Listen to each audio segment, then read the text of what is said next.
Good day everyone and welcome to Exile News, the weekly show that brings you all the important news and informations on Path of Exile. And the first news we got this week is the free download for the Chaos and Order Mystery Box soundtrack. So it's not the first soundtrack we get to download for free, and it's probably not going to be the last, so it's pretty good. It's pretty nice from GGG to allow us to actually download and listen freely to this music, which is also granted by the fact that this Chaos and Order mystery box was definitely the most successful one. That's what GG said, so that was definitely pretty good for them as well. And they also improved the White Fern hideout decoration, which now is bigger and has a lot of variations, so it's actually much better than it was before. If you got a lot of those, you can now put them to use as effectively as you want. Also, we got a slew of statistics about the Harbinger, and it's mostly about passives and ascendancies.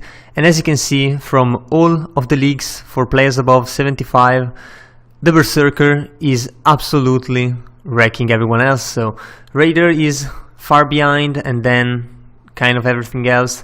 However, if you look at the level 90 plus, I mean, again, the Berserker is absolutely on top. But for the Harbinger leagues, in the hardcore mode, you have the Necromancer being on top, even though by just a little bit. And that's because having the possibility to cast Offering on yourself is really strong, especially defensively for the Bone Offering, and offensively if you are using, for example, Summon Raging Spirits or some of the new Spectres, which looks really strong and really fast as well. Also, for the Social Found leagues, the Berserker again in top, and the Gladiator close behind, because the block is really one of the best defensives, because it's not controlled by the entropy. So you are, unlike evasion, you do not have one moment where you will absolutely get hit anyway. So block is definitely really strong, and if you can max it out, so Gladiator and Necromancer, you're definitely good to go. Berserker is just strong by itself. Also, about the keystones for all of the leagues, Valpact is definitely the strongest one, because with the nerfs to Energy Shield and the rise of full life characters, Valpact is definitely more efficient. Also, Resolute Technique and Acrobatics are really good, and Mind Over Matter, obviously, given the new mana kind of balance that GG did in the last patch. Mind Over Matter is definitely one of the most used defenses. In fact, it is the most used defensive in hardcore and in solo self-found, because it's very reliable and you do not need anything else other than pretty much some mana nodes on your passive tree. It's obviously even better if you get mana on gears and that kind of stuff, but still really strong by itself. Also, as far as the notables goes, Discipline and Training is top tier for pretty much everyone, and this is kind of the life, not a wheel, it's like a vertical line, but it's the life thing for the Templar area, just between the area and the mana reduction one. So this is definitely one of the best and most used notables in the game. I think GG is going to keep it like that, because it's not like every single class can pass through the Templar, although pretty much any class that can reach it will try to reach it.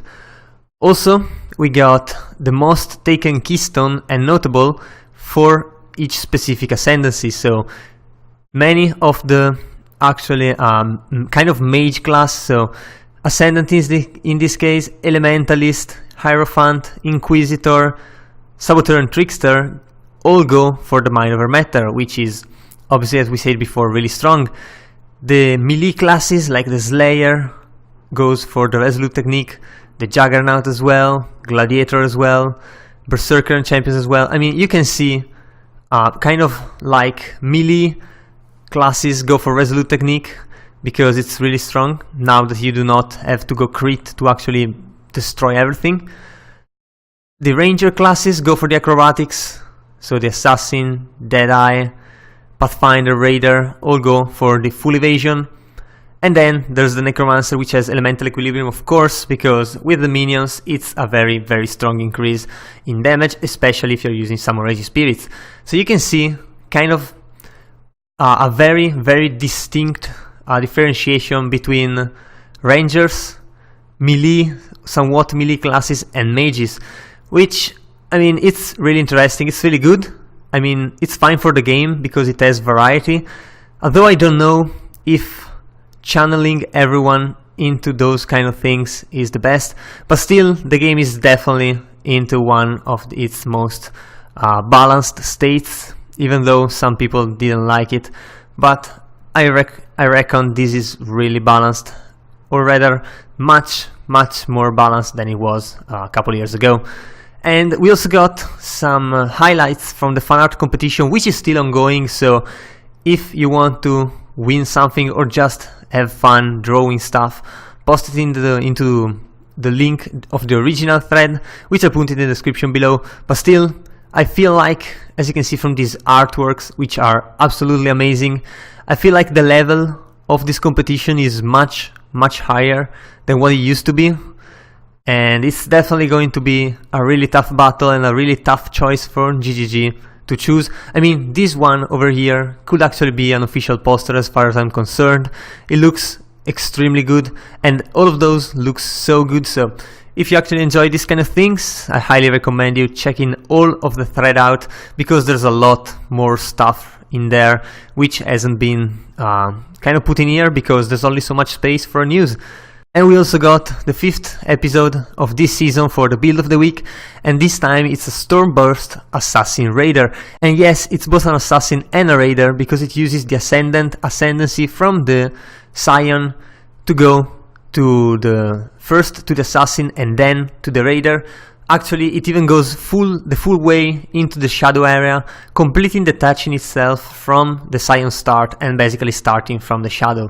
So this is definitely not a beginner build, because some of the items are not easy to acquire. For example, the Mind of the Council mask, or the Harbinger shield, which actually are kind of needed because they grant very important things, for example life leech on shocked enemies, and this build really is based on those uniques, which again are not so easy to acquire as the previous builds.